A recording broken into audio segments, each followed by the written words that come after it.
Од денес Штип со вода се снабдува и од Злетовица, со што стана третата општина од планираните 5 која ќе искористи водата од хидросистемот. Од денес водоснабдувањето се врши комбинирано и тоа со вода од бунарскиот систем и од хидросистемот Злетовица.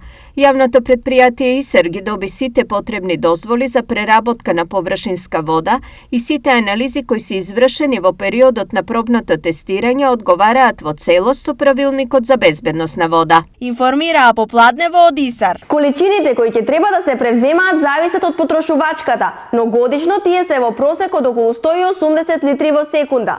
Првата година ИСАР вода на Злетовица ќе ја плаќа по 4,69 денари за метар кубен, што значи месечен трошок за ова околу 2 милиони денари.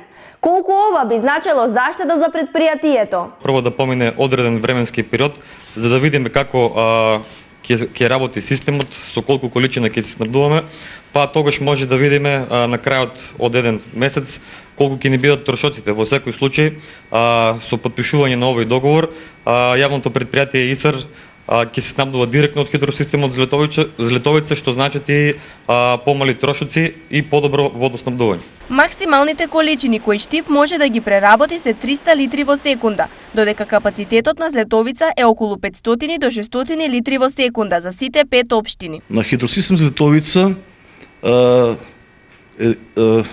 во делот за водоснабдување на општините Штип, Лозово, Карвинци и Свети Николе е со капацитет од околу 500 до 600 литри во секунда. Доволно значи да бидат снабдувани со вода и повеќе од проектираните потреби.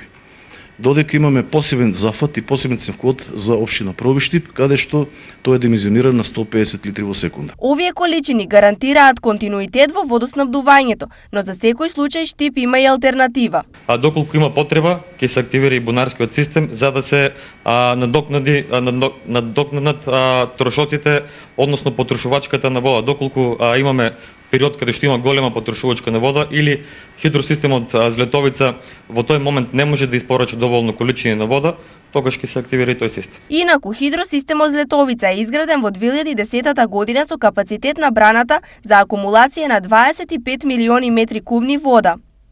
Водата од оваа акумулација пред се ќе се користи за обезбедување на вода за пиење на над 100.000 жители, потоа за наводнување на 4500 хектари површина во атерот на општините Проби Штип и Кратово, како и за производство на електрична енергија. Браната е изградена со кредит од јапонската JICA во висина од 60 милиони евра. Истиот треба да се врати до 2029 година, а обврската за тоа е на Министерството за финансии. По 2029 година хидросистемот Злетовица парите ќе му ги враќа на Министерството без камата.